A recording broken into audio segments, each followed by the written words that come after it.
Okay, section 2.2 is a star section. That's the section you really want to spend time on and get things out of the way. 2.1 was the derivative using the definition, which is really lengthy, very long.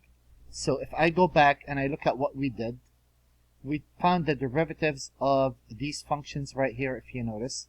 I'm going to take this problem. You see how long it took number 22? I'm going to take this problem and I'm going to apply the derivative using what I'm learning in this section. And let me show you really quick. So this is from section 2.1. Again, I'll show you how this works and how we're going to do things. This is a side note. So, whoa. Okay, here we go. All right. So let's see what the rule is. These are shortcuts, but they're a must. The derivative of a constant is 0. Anytime you take a derivative of a number, the answer is 0. And that's pretty much it. Done. The derivative of a power function, if you see a variable raised to a power, you bring the power down, subtract 1 from the power. If you're taking a derivative of a number times a function, ignore the constant and take derivative of just the function and multiply the results. If you take a derivative of two functions added, take the derivative of the first, derivative of the second, and add the result. If you take derivative of functions subtracted, take derivative of the first, derivative of the second, and subtract the results. So for example, on page 100, if I want to take a derivative of a constant, that's 0. Done. Remember, a derivative is the slope of the tangent. That's a big deal. Number 4. I can write that as a power function. I can write that as x to the negative 6. And if I take a derivative of that, bring the power down, that's what this says. Bring the negative 6 down, subtract 1 from the power. And wouldn't that be a negative 6 divided by x to the 7? And that's how quickly I can find my derivatives. If I look at number 6 and I want to take a derivative of this, the derivative is the 6 you ignore right there. Ignore the number completely. X to the 5th power. Bring the power down, subtract 1 from the 5, that's a 4. So the derivative is actually 30x to the 4th. Done. Extremely efficient way of finding derivatives. And number 8, do you see that this is a constant? I'll ignore that. I'll say g prime is 3 over 4. Derivative of t squared, bring the power down, subtract 1 from the power. And if you simplify, 2 divides 4 2 times. That's 3/2 t. Now, I want to go to that problem that we did on the previous section. And let me elaborate on what we did. I'm looking at section 2.1. It says, use the limit definition to find the slope of the graph of f. And we did all of this work, right? Guess what? If I take a derivative, the derivative is, derivative of the constant is 0 minus derivative of x squared, bring the power down, subtract 1 from the power. So f prime is actually negative 2x. And if you look at 2.1, we did this, this, this, this, this, and there it is. I got there in one step. Substitute the 3 in, and you will get the derivative to be negative 2 times 3, which is negative 6, which is what we had to work hard at. And I have formulas for this. Do you see how long this was? There's a formula of getting this derivative as well and this derivative as well using a shortcut. This is the first shortcut. Now let's go on. What is the derivative of number 14? Well, g prime is, bring the power down, the 3 you ignore, bring the power down, subtract 1 from the power. The 5 you ignore, bring the power down, subtract 1 from the power. So the derivative is 6x plus 15x squared. And from now on, you could use this shortcut anytime. And that's the beauty of it. It works on a lot of things. If I wanted to find the derivative of this, the 7 we ignore. Bring the power down, subtract 1 from the power. So that's going to be 3x, subtract 1 from 3, that's a 2. The negative 9 you ignore. Derivative of x squared, bring the power down, subtract 1 from the power. Derivative of 8 is 0 because that's a constant. So the derivative is 21x squared minus 18x. That simple. The derivative of a radical, isn't this the square root of x to the 5th? If you write it as a power, the derivative is bring the power down, subtract 1 from the power. What's 5 halves minus 1? Isn't that 3 halves? No need to multiply by a conjugate, no need to take a limit, no need to simplify.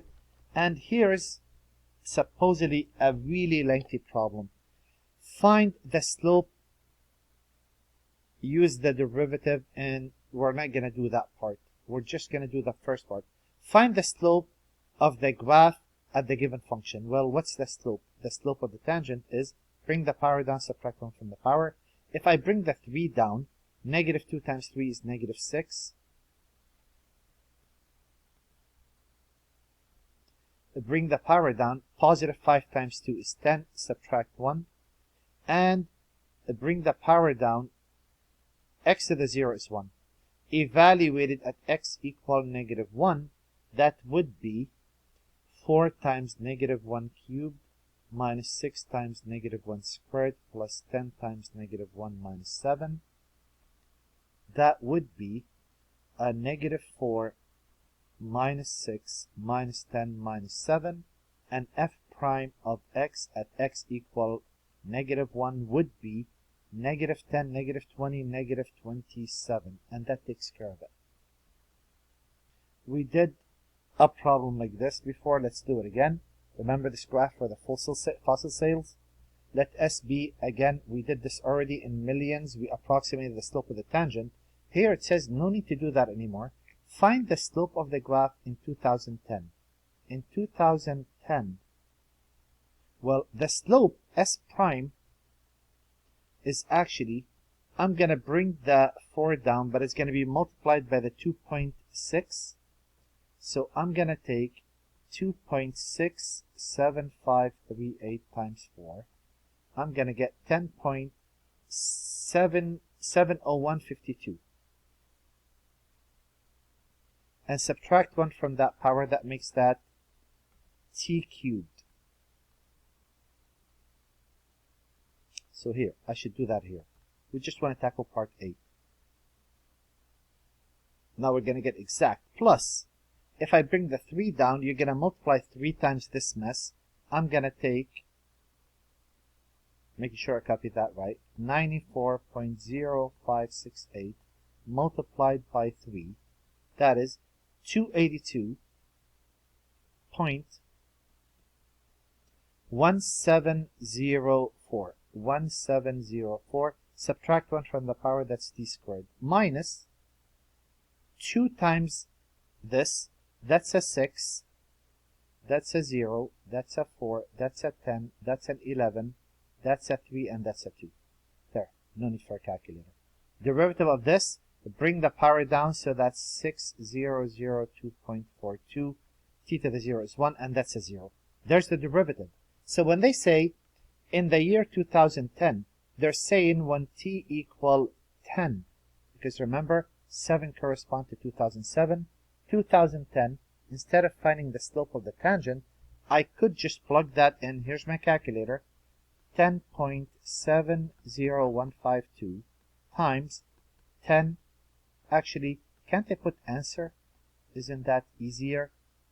Cubed raised to the 3rd power plus 282.1704 times my answer squared minus 2310.406 times my answer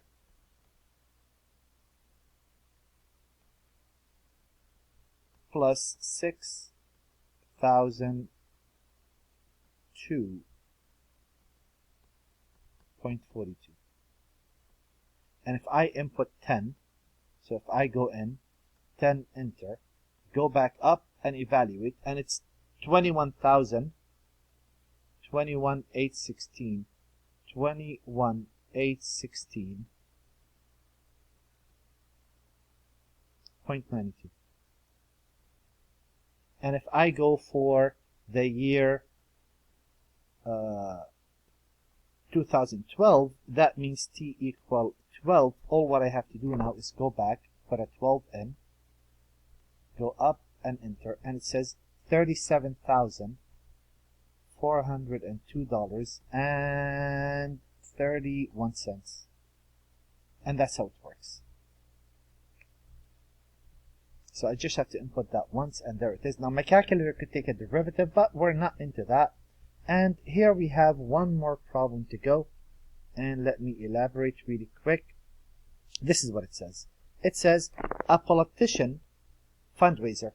A politician raises funds by selling tickets to a dinner for $500. Their revenue, in terms of X, $500 for every one ticket, assuming X is the number of tickets. That's how much he's selling that for. And the politician pays $150 for each, so this is cost. The cost is $150 for each ticket. And a fixed cost of $7,000 to rent the hall itself. So this is the total cost. Write a profit. Profit is the revenue minus the cost. Whatever you're selling an item for minus whatever it's cost you. So the profit function is actually, revenue is 500. Make sure to use parentheses. And the cost is 150x plus 7,000. So the profit function is actually 500 minus 150. That's $350 for each ticket,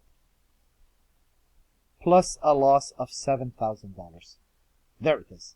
That tells me how much profit we're going to make. Now what?